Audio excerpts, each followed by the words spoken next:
Hello, this is Chef John from foodwishes.com with chocolate ice cream cookie sandwiches. That's right, I attempted to use chocolate to make a screaming ghost face design on these Halloween-themed ice cream cookie sandwiches, just so I could do a play on words. And before we get started, a little tip for you kids. Never scream for ice cream. All right, I know it's a famous song lyric, but it doesn't work. What you want to do is whine, beg, and plead. That is way more effective. So with that, let's go ahead and get started. And the first thing we're going to need are some flat cookies, which for me are going to be some what I think are perfectly sized chocolate chips. And once we've paired some up that are similar size and shape, we'll go ahead and turn half over to reveal the flat side, since the flat side is definitely the side we want to do our chocolate art on. Speaking of which, once our cookies are set, we're going to need two kinds of melted chocolate, some white and dark. And for the white, I'm going to go ahead and roughly chop a handful of this white bar chocolate, which can be a little dangerous. So to get it started, we'll use the old stab and wiggle technique, keeping our fingers well out of the way. And then once we have some smaller chunks, we can go ahead and chop that up. And please note, when it comes to white chocolate, they all don't melt and liquefy. Right? The bar type of white chocolate almost always does, but it is very much hit or miss on the white chocolate chips. So if that's what you're going to use, make sure you test it. But anyway, once we have that roughly chopped, we'll transfer it into a bowl. And then we'll pop that in the microwave, where we will zap it about 10 seconds at a time until roughly 75 to 80% of the chunks are melted, at which point we'll take a spoon and stir this, and we will keep stirring until everything's melted and we have a beautifully smooth mixture. And that's one fast and easy way to melt chocolate. But let me show you another one for the dark chocolate. Okay, if you don't have a microwave, you can put about an inch of water in a saucepan over the lowest heat setting you have, and then once that's hot, place a bowl over the top, and then pour in your dark chocolate chips. And then once those are in there, what we'll do is absolutely nothing. All right, we'll just let those sit and melt in that hot bowl until we think about 75% of the chips are melted, at which point, just like the white chocolate, we will give it a stir until we have a beautifully smooth mixture. And yes, you can just let this melt all the way and then stir it. But by stirring some unmelted chocolate into melted chocolate, once it cools and dries and firms up, it will have a little nicer, crispier texture. And that's it. Once our dark chocolate is set, we'll go ahead and transfer a nice heaping spoon over the flat side of a cookie, and we will carefully spread that out almost all the way to the edge. And we want to get our chocolates as flat and even as possible. So throughout this video, you will see me tapping and shaking these cookies to kind of even that chocolate out so we don't have any bumps and ridges. And that's it. Once our dark chocolate background is done, we will transfer our still warm, still runny white chocolate into a plastic bag, or a piping bag if you're fancy. And we'll go ahead and snip off the end so we can use that as a piping bag to place our ghost on top. And yes, we definitely want to have the dark chocolate and the white chocolate melted at the same time, since the dark chocolate still has to be wet when we apply the white. Which, by the way, maybe we could do with a spoon too. But as you can see, I piped it with the bag.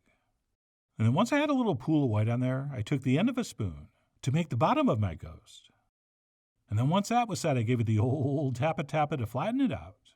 And I went ahead and did the other three, trying to use a little less white chocolate because it spread out more than I thought it would on the first one. And those went pretty good until I dragged my finger through the chocolate on the second to the left one, and it made a nice thin streak all the way across and totally wrecked it. So I grabbed my bag of white chocolate and used it like whiteout. And I'm sorry, if you're under 35 years old, you'll have to Google whiteout, which is something we use before computers to fix mistakes, which only sort of worked, like what I'm doing right here. But anyway, I repaired that the best I could before transferring some dark chocolate into a plastic bag and cutting off the tip just like we did for the white, so we can apply our eyes and screaming mouth. And be careful, this stuff really spreads out, so you only need a little bit. And make sure you pull that straight up when you're done piping. Otherwise, a piece of chocolate will flop over and you won't get a round eye. But even knowing that, and trying my hardest not to let it happen, that's exactly what occurred on the second one. And instead of having nice round screaming ghost eyes, I had like weird slanted devil bird eyes, which is not what I was going for. And it was right about here I came to the realization I'm not that good at piping chocolate out of a small plastic bag, which was a little upsetting since I sort of wanted these to look like that famous painting The Scream by Edvard Munch. But anyway, I went ahead and finished the last two with varying degrees of success, and then proceeded to tap or shake each one to again even out and flatten that chocolate as much as we can. And then once I'd finished doing that, I went back and grabbed my still runny bag of white chocolate and decided to make some little baby ghosts to go around the big one. So I piped a little dot and then pulled it away to make a little tail. And then at this point I really should have left well enough alone. But no, I had to grab a toothpick and try to make the spots I didn't like look better, which I know from decades of experience never works. So why did I try? Human nature. Oh yeah, as you might have noticed, as a species we are never satisfied, which is probably why we're still around. Right? So there might be some evolutionary benefits to that trait, but with this stuff, not so much. Just leave them alone. Oh, and let me give you one last tip. If you are going to fuss around with these, but they start to cool and harden up, and you're not able to manipulate the chocolate like you want, you can always pop these into a barely warm oven for a few seconds, which is what you see me doing here. And that chocolate will slightly remelt, at which point you can continue tapping or shaking or whatever you're trying to do. But anyway, at a certain point, I decided these were as good as they were going to get. And once they are, what we'll do is let these sit for at least an hour, maybe more, until they completely cool and dry out. And if everything's gone according to plan, they should still have a little bit of shine to them. And that's it. To finish these off, we'll go ahead and scoop some ice cream on the bottom half. And of course, the exact amount and type of ice cream will be up to you. I mean, you are, after all, the Ghostface Killer of the filler, and you should use whatever you think will woo your clan.